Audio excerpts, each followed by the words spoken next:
Let's go to the main slate. Who do you like for stacks? I like going with Geno Smith and Jackson Smith Najigba, and then pairing him up with either DK Metcalf or Tyler Lockett. I just like investing in Geno Smith this week as sort of a bounce back week. I mentioned he faced the Browns and Ravens the past 2 weeks. Those are arguably the top two defenses in the league, and he has a much easier matchup here against the Commanders, who ranked, third worst in DVOA against the pass, and they just, dished out a couple of their studs on defense. So could be an easier matchup going forward. And, JSN's been heating up. So I like the idea of, targeting him here. And then maybe, doing the double stack with DK Metcalf. I think this is a game where there might be lower volume in the passing game. So DK Metcalf probably has the higher ceiling in that scenario. So like a double stack with the Seahawks. And then going back to the well with the 49ers, with the Brock Purdy bounce back game, pair him up with Brandon Ayuk against the Jaguars. Purdy's pretty cheap here. He's 5,700.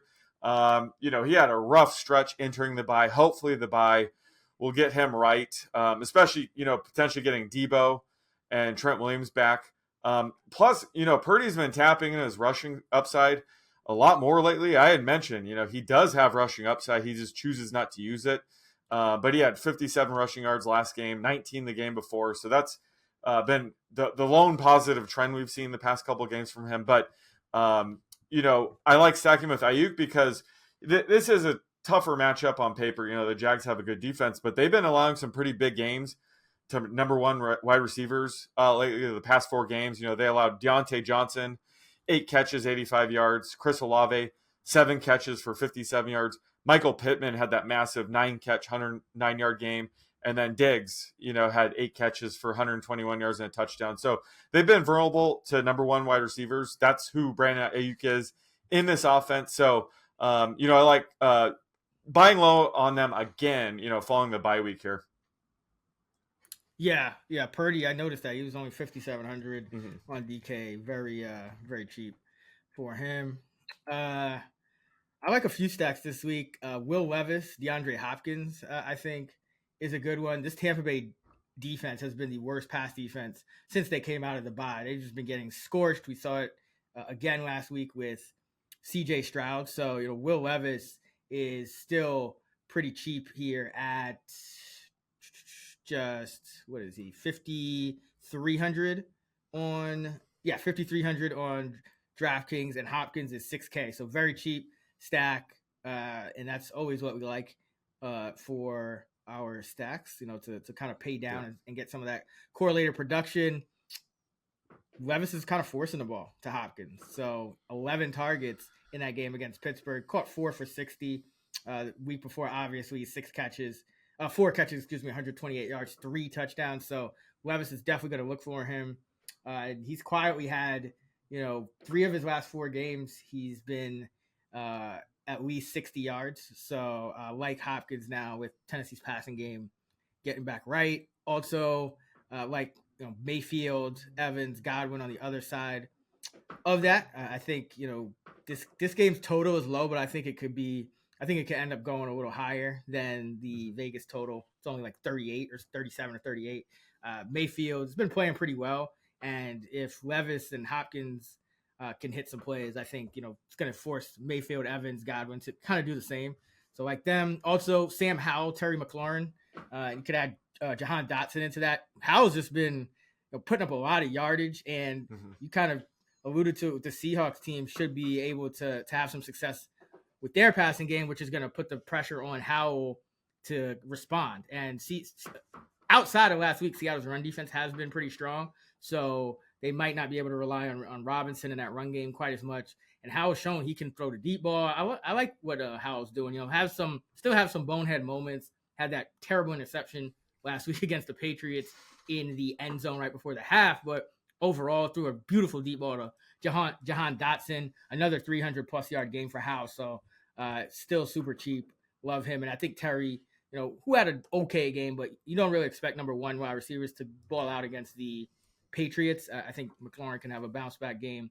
And another sneaky one, Kyler Murray and Marquise Brown. I think, Murray's under 6K, Brown is 5,200.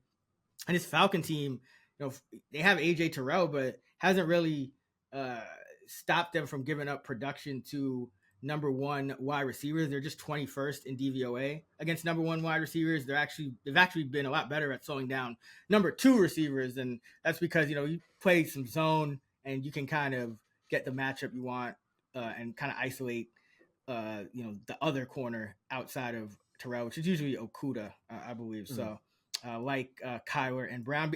And you also talked about Kyler may not run as much in this game. So if he's forced to throw a little more, I think Brown is the guy. You could also throw a McBride in there as well. He's back in the top 10, I think, this week at tight end. But definitely Brown is the guy that's going to take the top off the defense and really get that correlation going.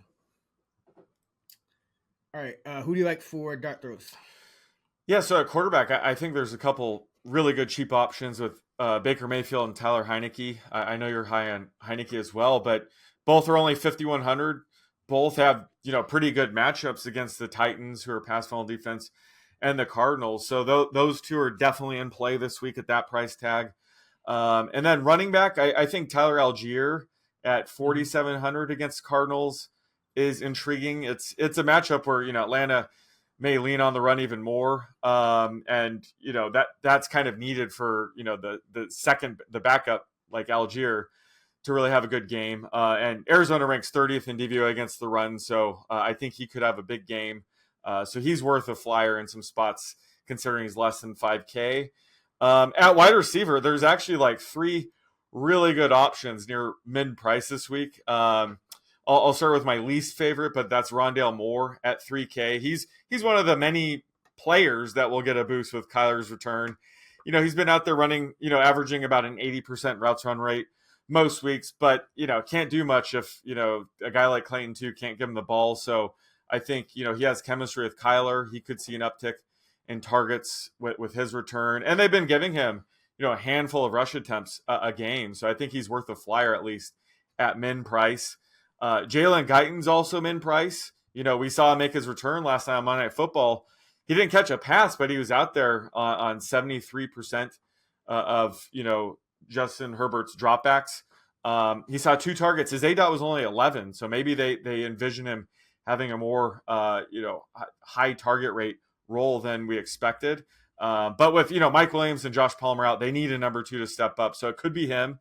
So he's worth a flyer at min price. And then Brandon Powell is 3,200.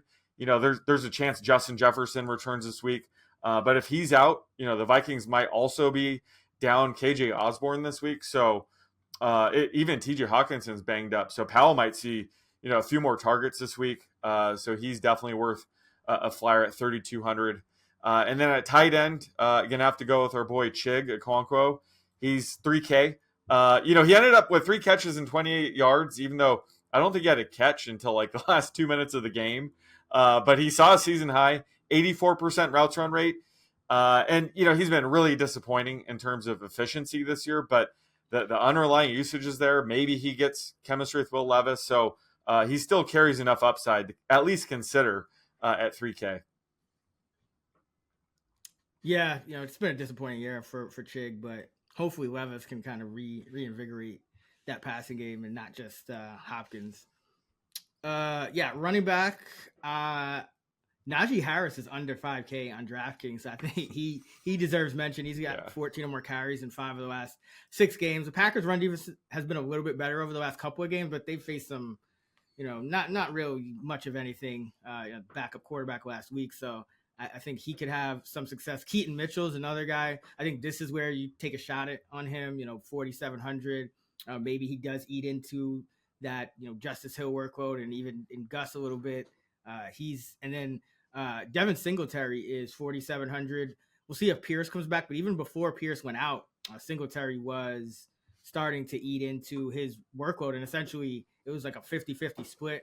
This is a game where they're like a touchdown underdog to the Bengals, so sets up as more of a passing game script anyway, so you could see Singletary get more snaps in this spot. So I like a couple of guys in this Giants game. Jalen Tolbert for the Cowboys. He's been drawing even essentially with Michael Gallup in terms of snaps, and you just told me that they signed Martavis Bryant, which I think also spells like it's just they seem to be looking for other answers from Gallup. But in the short term, you saw Tolbert on the field at key moments in that fourth quarter against the Philadelphia Eagles, and they were almost even in terms of routes run last game, and that was a trend coming out of the bye we saw. So in a game like this, people probably going to be sleeping on it a little because it's such a huge spread, and you don't expect Dallas to have to throw that much. But Tolbert is almost min price, so I think you could see a breakout game from him in a spot like this.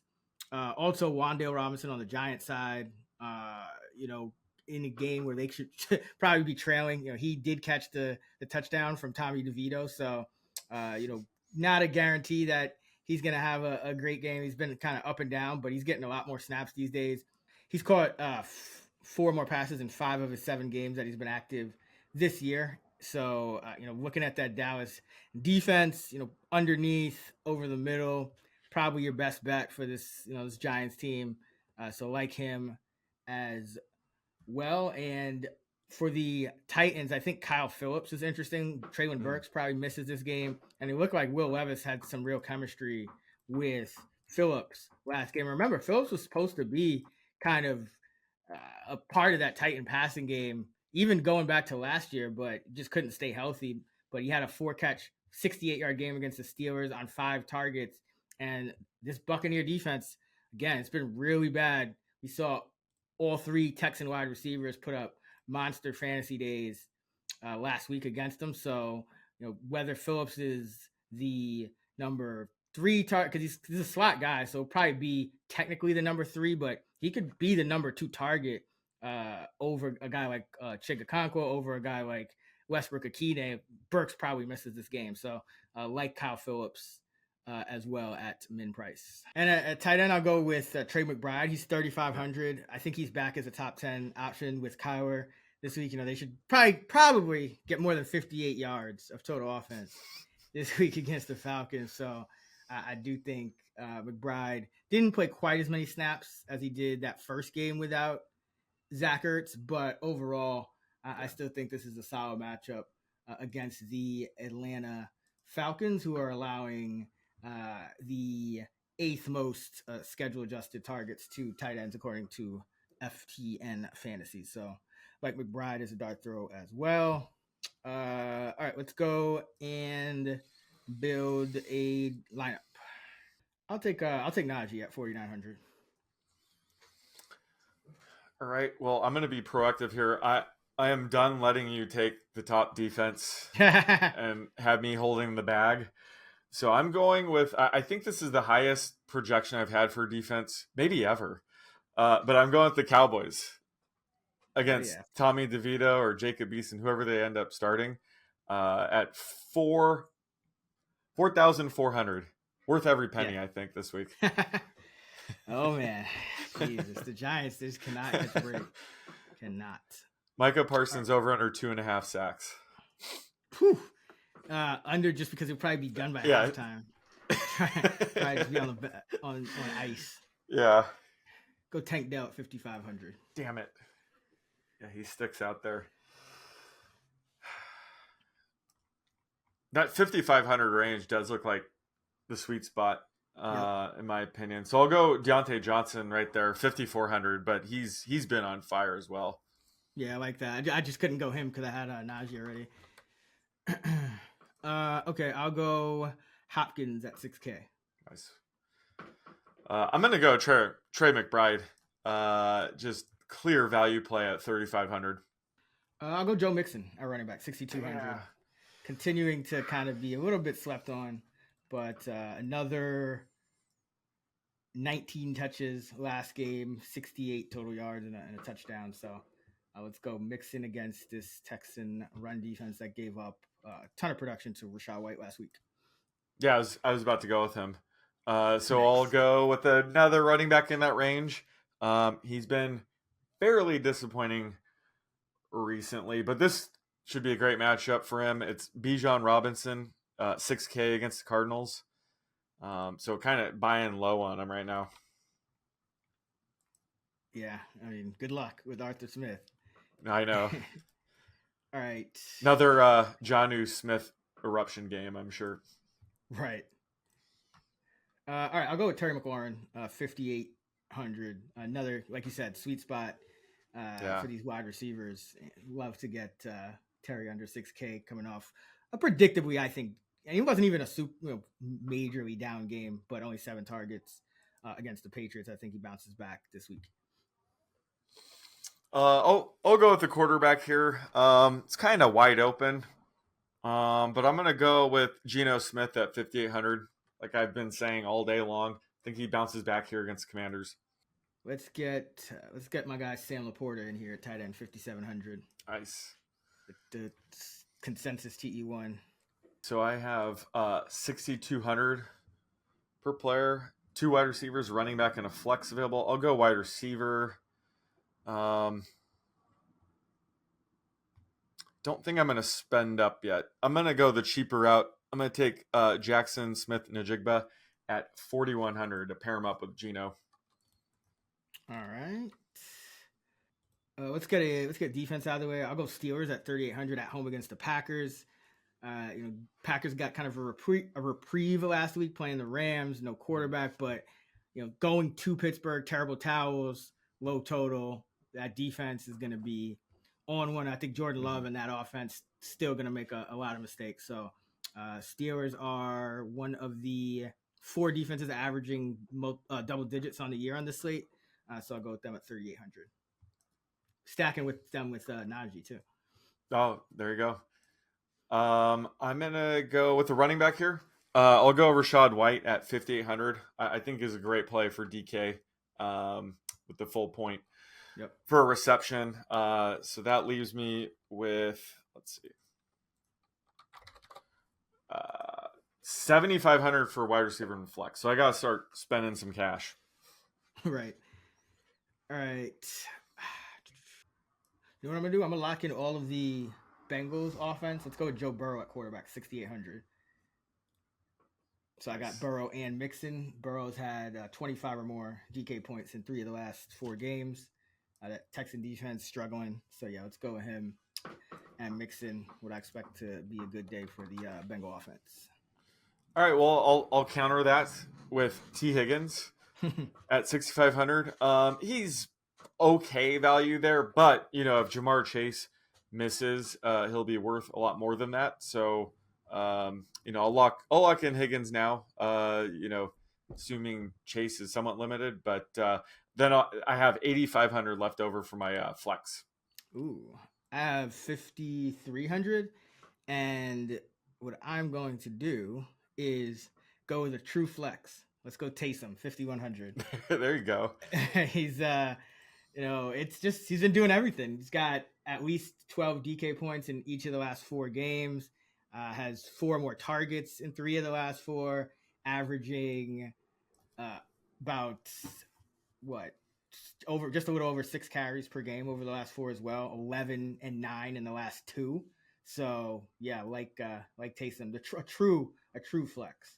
Yeah, this is like the first time he's doing it all where he's getting pass attempts. Like I think passing touchdown, rush attempts. 11, and he's getting receptions. That's the thing that's been missing, but he's doing it all. So yeah, he's like a borderline top 5 tight end for me this week. So I like that. I need. Let's see. I'm going to go with one of these top receivers. It's I can't afford Jamar Chase, but we don't even know if he's going to play. CeeDee Lamb's kind of dicey. I think, he might have a lower ceiling with them being huge favorites. So I like Amon-Ra St. Brown at 8,300 against the Chargers. They've allowed some massive games to number 1 receivers and tight ends. So I like Laporta as well, but I'll go with Amon-Ra to close it out. All right.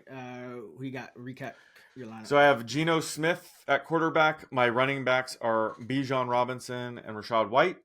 My wide receivers are Deontay Johnson, Jackson Smith-Njigba, T. Higgins.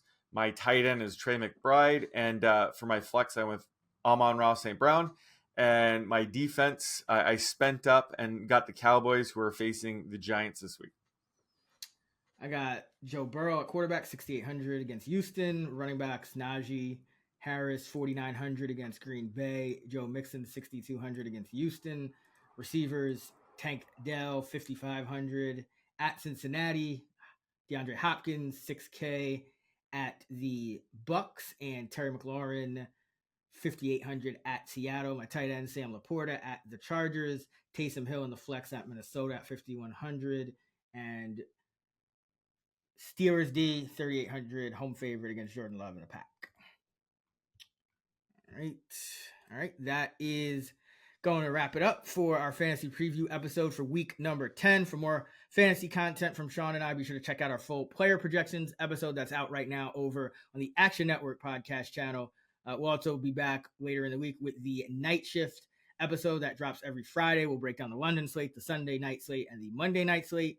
You can check out actionnetwork.com for all of our NFL fantasy and betting content, fantasylabs.com for our DFS tools and models. Don't forget about the Action Network Discord server. You can find the link in the episode description. Sean is on X at @_oddsmaker. I'm at Chris Raybon, or at those same handles on the free award-winning Action Network app. Until next time, let's get this shmoney.